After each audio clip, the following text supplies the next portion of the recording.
Espíritu, cómo se ha movido en medio de nosotros y nos enseña y nos ayuda.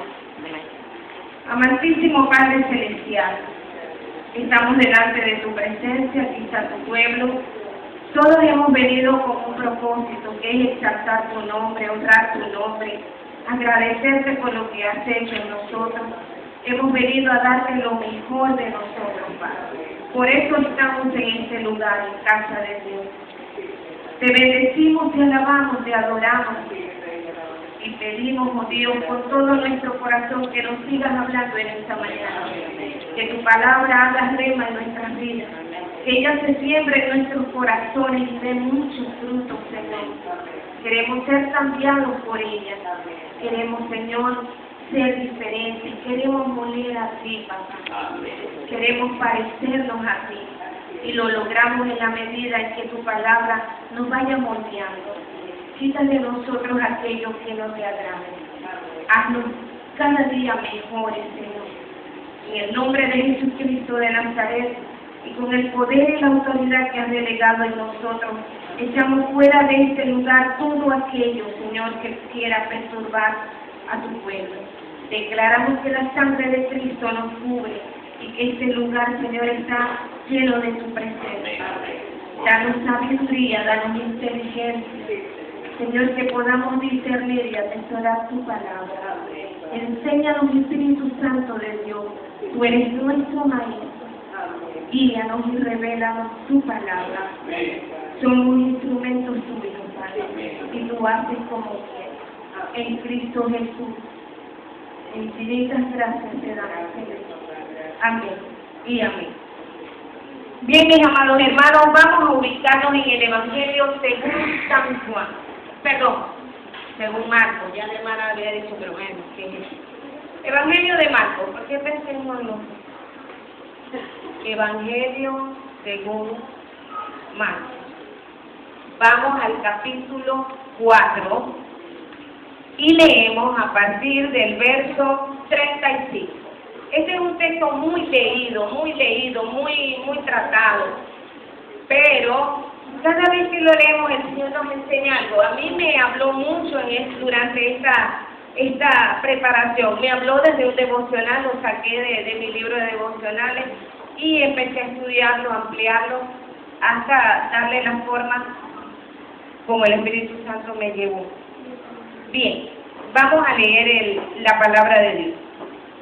Dice el verso 35 al 41, vamos a leer allí, dice: aquel día, cuando llegó la noche, les dijo: pasemos al otro lado.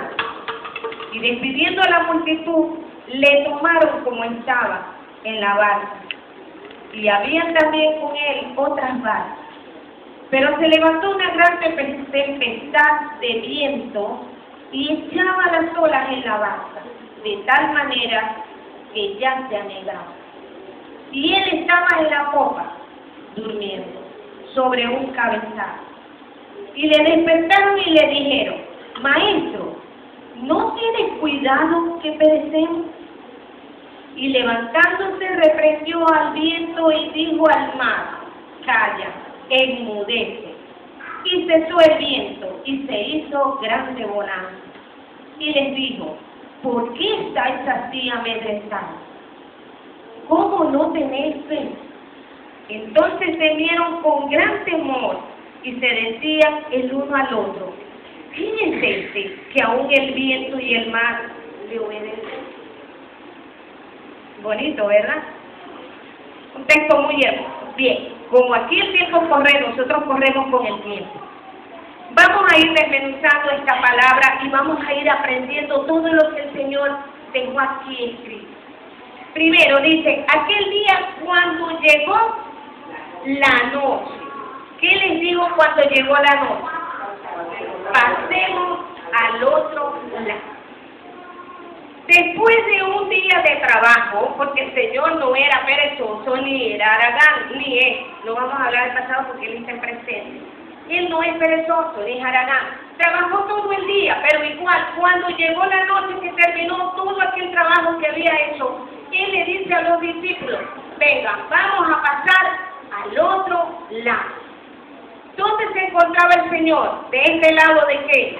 De un lago. Ahí dice el mar, en algunas versiones, esto aparece en Mateo, en Marcos y en Lucas. En los 3 evangelios aparece, pero el que es más detallista es Marcos, y por eso me gustó más, porque a mí me gustan los detalles. Me gusta donde hay más, me gusta, porque allí el Señor me enseña más. Le dijo que pasaran al otro lado en la noche. Y yo me preguntaba, Señor, ¿por qué no esperaste en la mañana? Si estaban cansados los discípulos, estabas cansado tú. ¿Por qué no esperaste hasta el otro día? Te hubiese quedado de cenar. Pero ¿quiénes somos nosotros para preguntarle eso al Señor? Además, ya el Señor hizo eso. ¿Y por qué se fue hacia allá? Porque el Señor no perdía tiempo. Él sabía que al pasar el mar de Galilea, iba a pasar de una orilla del mar, de una costa a otra costa, iba a atravesar el mar de Galilea, que también se conoce con el nombre del lago de Genesaret.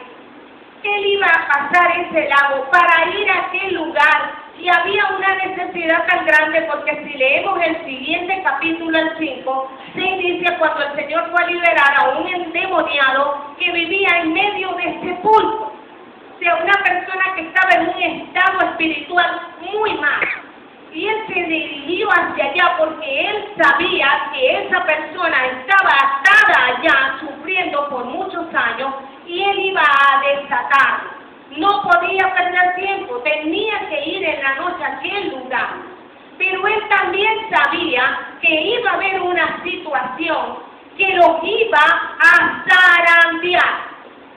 ¿Por qué? Porque cuando el Señor nos da una orden, pasemos al otro lado, nosotros no podemos obviar la orden que el Señor nos está dando.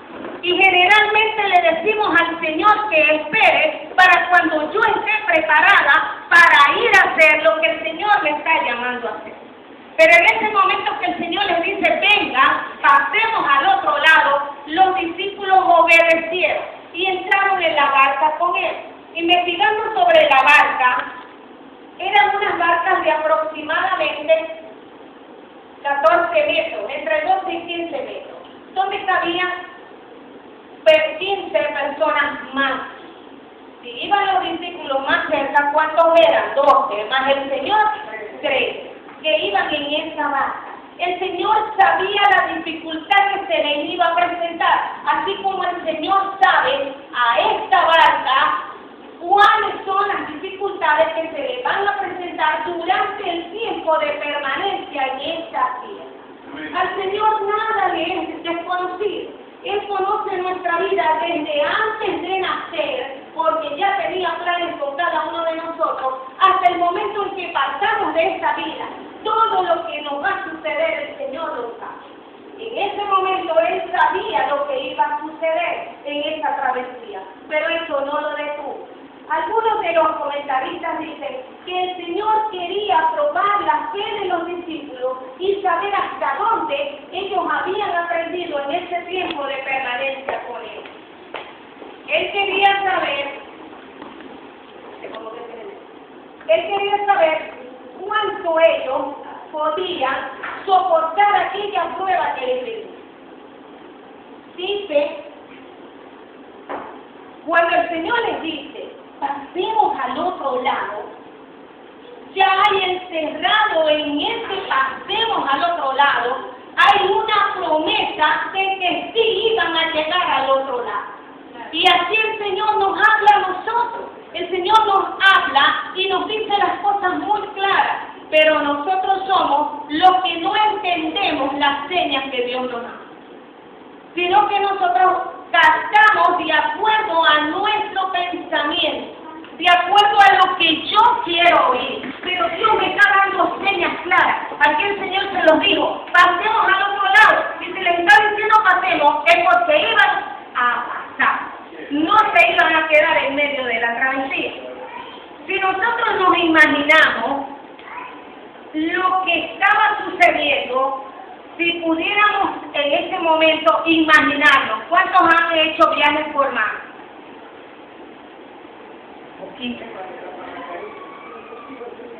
¿Cuántos han ido aquí a Margarita? Poquito. Ah, bueno, mi hermana, yo cuando vivía en Ana, iba para Margarita. Cuando atravesamos el mar, que vamos desde aquí de esta costa hasta la isla de Margarita, siempre hay cierto nerviosismo. ¿Por qué? Porque el mar se mueve mucho y hay olas fuertes y si viene un viento uno empieza a ir y yo que no sé nadar, más me asusto. ¿Por qué? Porque si eso llega a naufragar, uno piensa así, naufraga, que uy, no sé nadar, me hundo rápido. Pero ¿puede naufragar una barca donde va un cristiano comprometido con Dios? No debería. No debería, porque si estamos confiando en el Todopoderoso, si estamos confiando en el Dios que hizo los cielos y la tierra, ¿no tendrá el cuidado de nosotros cuando vamos en esa travesía? Los discípulos iban con el maestro y se aferraron. Era de noche. Las olas se volvieron tan fuertes y el viento soplaba tan fuerte. ¿Nos hubiésemos atemorizado nosotros? Yo creo que yo sí. Sí, pastor, ¿usted se hubiese asustado? Yo creo que yo grito, hermano. No es que me tiran de la barca. Déjenme gritar, váyanse de la vez. ¿Por qué? Porque en ese momento uno no piensa que Dios está con nosotros, sino que piensa en ese cuerpo que va a pasar un sufrimiento, que nos viene algo muy mal. Seguimos. Dice, cuando Dios nos llama, nosotros debemos estar preparados para lo que viene.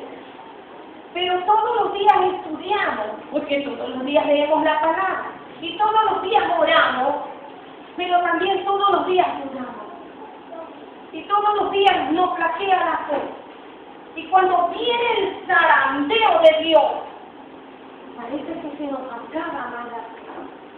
Parece que en este momento de la dificultad, en vez de envalentonarnos, nos desplomamos. Y empezamos a dudar del Todopoderoso. Y no es lo que Dios quiere. Dios no quiere que dudemos. Dios quiere que nosotros sigamos en medio de esa tormenta, porque vamos a llegar a la costa que el Señor dijo que llegáramos, porque Él lo prometió. Vamos acá que hay unas cosas ahí muy buenas. Seguimos, dice, y despidiendo a la multitud, le tomaron como estaba. Y cuando yo leo algunas cositas que quiero saber, yo le decía, Señor, te tomaron como estaba. ¿Cómo estaba?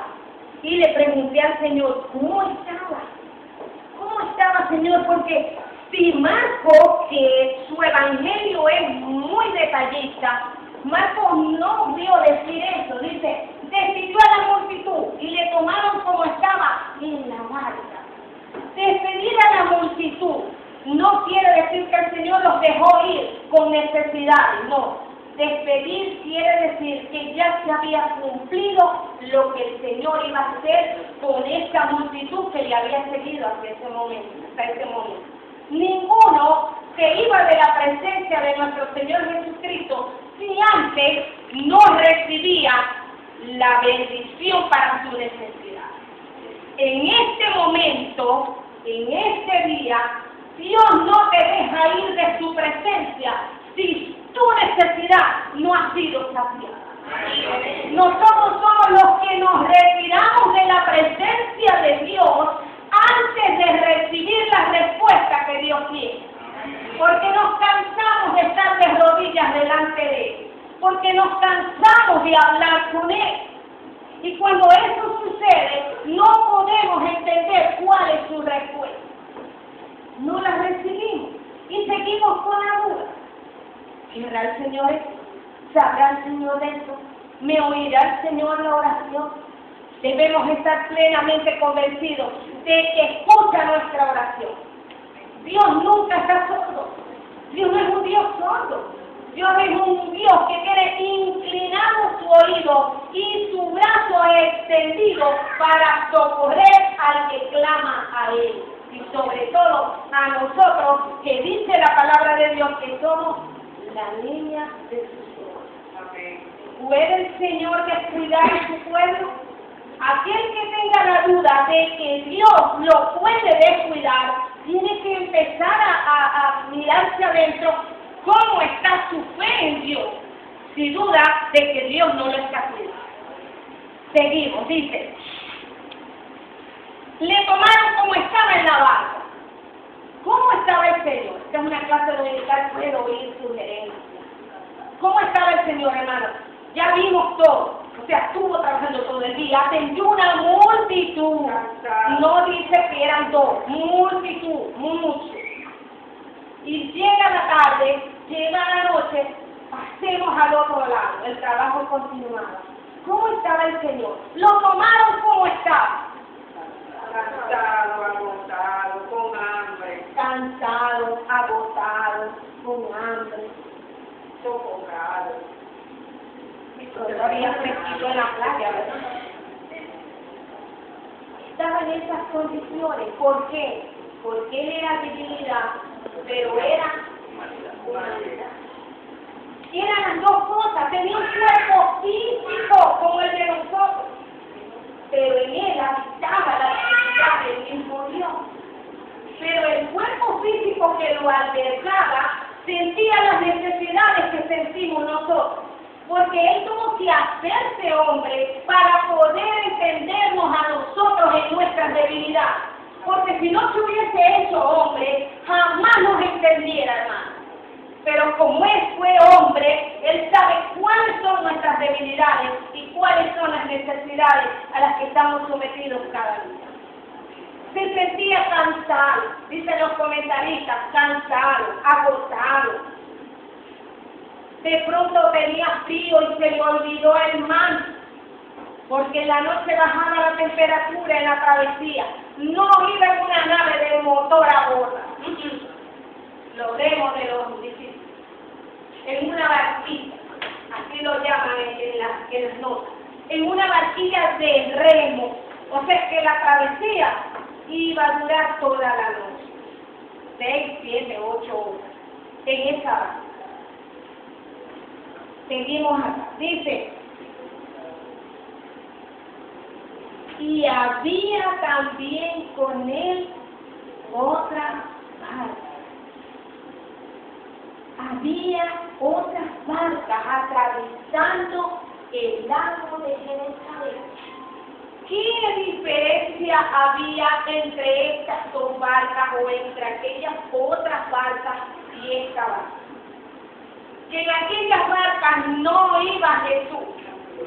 Que aquellas barcas se lanzaron a la travesía sin tener la presencia de Dios con ellos. En esta barca iba el Todopoderoso, iba el gran Yo Soy, iba el Creador del mundo, iba el que tenía el control y tiene el control hasta hoy, y lo tendrá eternamente. Esa era la gran diferencia. Y así nosotros miramos el mundo, miramos a nuestro alrededor, y podemos percatarnos cómo muchas personas se arriesgan a cantidad de situaciones en su vida sin tener la dirección de Dios. Transitan en el mundo guiándose solamente por su conocimiento y por sus sentimientos. Y hay pueblo de Dios que se arriesga a hacer travesías en esta vida en la cual estamos sin la dirección y sin el consentimiento de Dios. Y eso puede traer consecuencias muy delicadas a nuestra vida. Porque una vez que nosotros hicimos el compromiso de aceptar a nuestro Señor Jesucristo como nuestro único y suficiente Salvador, nosotros también nos comprometimos a obedecerlo, a seguirlo, a escucharlo y a hablar con Él todos los días. Y sobre todo servirlo. Pero muchas veces se nos olvida el compromiso tan grande que hicimos el día que pasamos a un altar o lo hicimos en una enfermedad en un hospital. En la forma que recibimos al Señor, se nos ha olvidado ese compromiso tan grande que tenemos con Él. Y nos atrevemos a transitar y a hacer cosas que Dios no está de acuerdo. Ahí nosotros debemos estar con mucho cuidado, porque había otras barcas, pero esas barcas no tenían la presencia del Señor. Ahí no iba Jesús, Jesús vive en una sola. Así como va en nosotros y de pronto nuestro papá, nuestro esposo, nuestro hermano no conoce al Señor Jesucristo. Esta barca es totalmente diferente a la mía. Mi barca está gobernada por el Espíritu Santo de Dios. Pero las barcas que no tienen o no han conocido al Señor son guiadas por su propia decisión. ¿Hasta aquí me han seguido? ¿Sí? Ok. Vamos al 37. 37. Dice, pero se levantó una gran tempestad de viento y echaba las olas en la barca de tal manera que ya se anegaba. Se levantó una gran tempestad, ¿sí? Una gran tempestad de viento. Cuando nosotros analizamos, o yo me puse a analizar, las características físicas del lago de Genesaret, es un lago bastante pequeño, es un lago de agua dulce, o también llamado el mar de Galilea. Y cuando leemos estas primeras condiciones, nos imaginamos que es un lago fácil de navegar. Pero ¿qué sucede? Sucede, y cuando entré hoy, oí que Ariane estaba leyendo un salmo donde hablaba de los muros que rodean a Jerusalén. En ese salmo dice muros. Pero cuando nosotros leemos sobre el lago de Genesaret, sobre el mar de Galilea, el mar de Galilea tiene una característica, que está rodeado de una cadena montañosa, que es lo que dice este salmo, que dice que tiene monte, los montes altos. Son cadenas de montañas que lo rodean.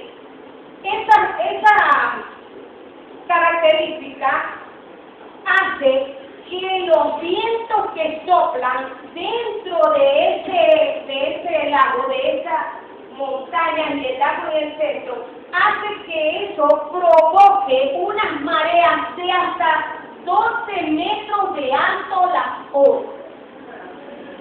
O sea que no era un marullo no me mojé los pies, no.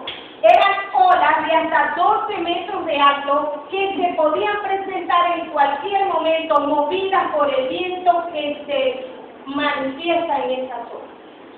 O sea que esa tempestad era una tempestad, no era un aguacero, no era un viento suave, era una tempestad. Y ellos iban en una barca pequeña, y decimos, bueno, 12 metros será de aquí a la puerta, no sé, calculo yo. Era una barca pequeña para una tempestad tan grande que se les había vencido.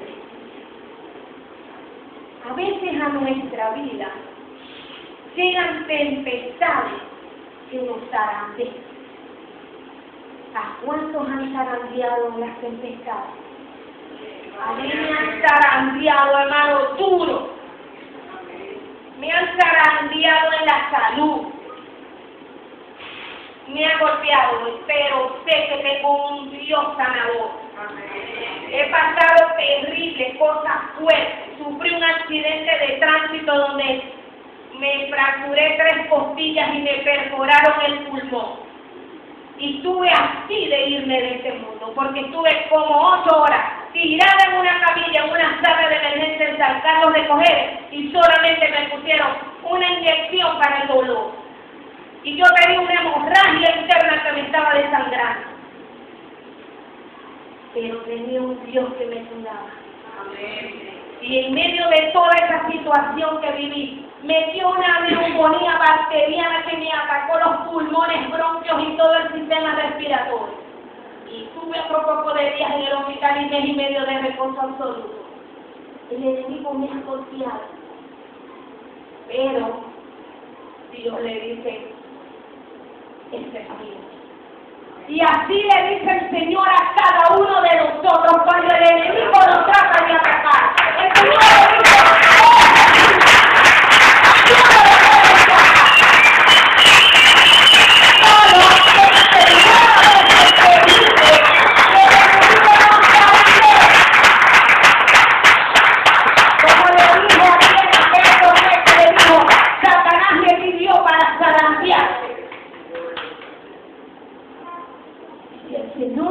permiso, nos zarandeará el enemigo, pastor. ¿A Job lo zarandeó? Pobre Job, cuando leemos a Job decimos, Dios, pero si Job pasó todas las penurias habidas y por haber. Pero ¿saben qué no tocó Satanás? La vida de Job, porque Dios se lo dijo. Le puede quitar lo que quiera, pero no toque su vida. Quiere decir que nosotros a veces jugamos con esas cosas. A veces nosotros jugamos con las tormentas que vienen a nuestra vida.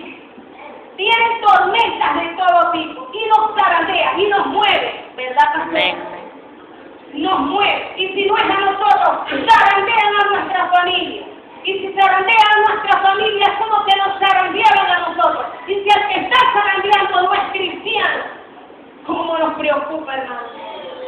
A mí me preocupa muchísimo. ¿Y qué me toca hacer? Confiar. ¿Qué me toca hacer? Hablar con el que lo puede solucionar. Pero a veces, ¿con quién hablamos? Con el inconverso, contándole los problemas que tenemos. Problemas matrimoniales, problemas de salud, hijos en drogas, enfermedades. Deje de contar. Y Dios con su oído inclinado y su mano extendida, diciendo, ven a hablar conmigo. Habla conmigo, porque yo soy el que tengo la salida para esa situación. Yo soy el que está para contestar.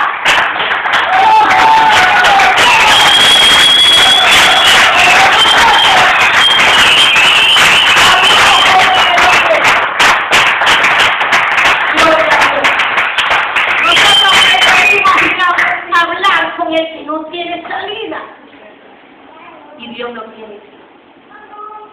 Seguimos.